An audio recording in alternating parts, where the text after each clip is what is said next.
Roma nunca dormia. Isso não é uma metáfora sobre o alcance global do império, nem sobre a ambição incansável de seus senadores. É uma afirmação literal sobre a cidade de Roma à noite, que era um dos ambientes urbanos mais barulhentos, mais lotados, mais perigosos e mais biologicamente intensos do mundo antigo, funcionando durante as horas de escuridão de maneiras das quais a população diurna da cidade dependia, mas sobre as quais preferia não pensar.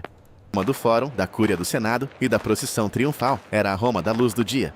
A Roma da noite era outra coisa, e era algo que aproximadamente 1 milhão de pessoas comprimidas nos 14 distritos administrativos da cidade não podiam evitar nem do qual podiam escapar por completo. Comece pelo barulho, porque o barulho era o primeiro fato da vida noturna romana, e aquele que seus moradores registraram com mais consistência. A cidade de Roma proibia o tráfego de veículos com rodas nas ruas durante o dia, uma regulamentação de trânsito que Juvenal, o satirista do fim do primeiro século e início do segundo, descreveu com a fúria exausta de um homem que havia sido mantido acordado por isso vezes demais. As carroças excluídas das ruas durante o dia entravam ao anoitecer, e a cidade, que durante a tarde havia sido percorrida por pedestres e carregadores de liteiras, tornava-se depois de escurecer uma procissão contínua de carroças de madeira com rodas de ferro sobre ruas pavimentadas com pedra, cujo ruído, rodas sobre blocos de basalto, gritos dos condutores, reclamações dos animais de tração, estrondo das cargas sendo entregues e descarregadas, constituía um ambiente sonoro que pesquisadores modernos, usando modelos acústicos do traçado urbano da cidade, compararam ao de uma rodovia urbana contemporânea. Os romanos mais ricos lidavam com isso morando em andares mais altos ou em casas afastadas das ruas principais, e sendo ricos o bastante para pagar uma qualidade de construção que proporcionasse algum isolamento acústico. Os pobres viviam nas insulae, os edifícios residenciais de vários andares que abrigavam a maior parte da população de Roma, em condições que os regulamentos de construção tentavam controlar, e que as pressões econômicas de uma cidade de alta densidade minavam de forma constante. As insulae dos andares mais baixos davam diretamente para a rua. Seus ocupantes dormiam, ou tentavam dormir, em quartos para os quais o ruído da rua entrava sem filtro, e que o calor do verão romano só tornava suportáveis com as janelas abertas, janelas essas que então se enchiam ainda mais com o barulho da rua. Luz era fogo, o mesmo fogo que iluminava toda a noite pré-industrial, na forma de lamparinas a óleo e tochas, produzidas e mantidas às custas de cada indivíduo, e não como um serviço público. Os ricos se deslocavam pelas ruas noturnas com escravos carregando tochas. Os pobres se moviam sem luz ou com a pequena e cara lamparina, que conseguiam abastecer com azeite de oliva para as horas em que ela era mais necessária. As ruas de Roma, depois de escurecer, não eram os corredores iluminados em tom âmbar de uma cidade elétrica. Eram escuras no sentido físico, iluminadas em trechos pelas lâmpadas nas frentes das lojas e pelas tochas dos carregadores de liteiras que passavam, e escuras entre esses trechos de maneiras que tinham consequências práticas. As consequências práticas eram o crime. Roma, à noite, era uma cidade com policiamento oficial limitado e ampla atuação criminosa, e a escuridão era a principal condição que possibilitava ambos. Os vigiles, a força de patrulha noturna criada por Augusto, combinando prevenção de incêndios com função policial, somavam aproximadamente 7.000 homens para uma cidade de 1 milhão de habitantes, uma proporção que deixava partes consideráveis da cidade sem patrulhamento em qualquer momento. Crime de rua que os satiristas descrevem, assaltos, roubos, violência nas ruas noturnas, não era exagero literário.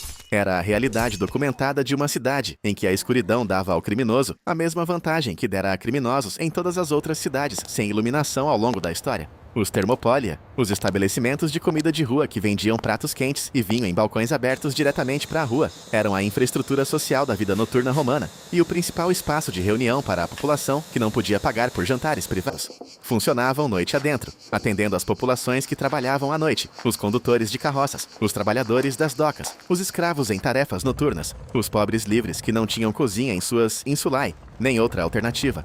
A evidência arqueológica de Pompeia, onde a erupção do Vesúvio, em 79 da Era Comum, preservou com detalhe extraordinário a infraestrutura ao nível da rua de uma cidade romana, mostra termopolia em quase cada quarteirão, com resíduos dos alimentos vendidos ainda quimicamente presentes nos recipientes que os continham. O vinho era barato, abundante e muitas vezes adulterado.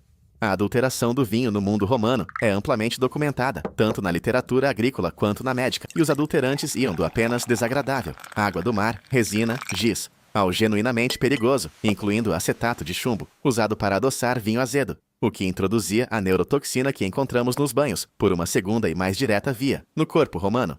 O homem que fazia sua refeição no Thermopolium e bebia seu vinho na Popina, a combinação de taverna e casa de jogos, consumia um produto cuja composição química exata lhe era desconhecida e variável de formas que seu corpo não tinha mecanismo algum para detectar. As popinae eram os antros de jogo e tavernas que as classes altas romanas fingiam desprezar e que a população romana de todas as classes frequentava regularmente. Eram lugares de jogos de dados, da bebida que esses jogos produziam, das discussões que a bebida e o jogo produziam e da violência que essas discussões, em um espaço apertado de um estabelecimento noturno, cheio de homens que bebiam desde o pôr do sol, tendiam a gerar. O status legal do jogo em Roma era tecnicamente proibido, mas na prática não era aplicado de maneira que transformava a proibição mais em um custo eventual de perseguição do que em um verdadeiro fator de dissuasão. E as popinae agrupadas em torno do circo, do anfiteatro e dos grandes cruzamentos da cidade funcionavam de modo suficientemente aberto para terem endereços que aparecem nas fontes antigas. A economia sexual da cidade noturna era organizada segundo linhas que o sistema romano ao mesmo tempo regulava e tolerava. Os bordéis eram registrados. As mulheres neles eram classificadas legalmente, de maneiras que as removiam das proteções da feminilidade romana respeitável. E sua operação era tratada como uma questão administrativa e não moral, por uma cultura oficial que era simultaneamente puritana em sua linguagem pública sobre a virtude e pragmática na gestão das instituições que ofereciam alternativas a ela. As prostitutas de rua que atuavam sob os arcos do circo e nas entradas dos quarteirões mais silenciosos da cidade ocupavam uma categoria da vida social romana que as fontes oficiais reconhecem em seus textos legais e se recusam a descrever em seus textos literários. Os vigiles faziam mais do que policiamento. Sua função principal era a prevenção de incêndios, e o incêndio na cidade de Roma era a ameaça catastrófica que definia a relação da cidade com a noite. As insulae que abrigavam a população de Roma eram construídas de madeira e tijolo, aquecidas por braseiros de carvão, iluminadas por lamparinas a óleo e comprimidas ao longo de ruas estreitas, que davam ao fogo a proximidade de que precisava para passar de edifício em edifício, com uma velocidade que as correntes de baldes de água dos vigiles nem sempre conseguiam acompanhar.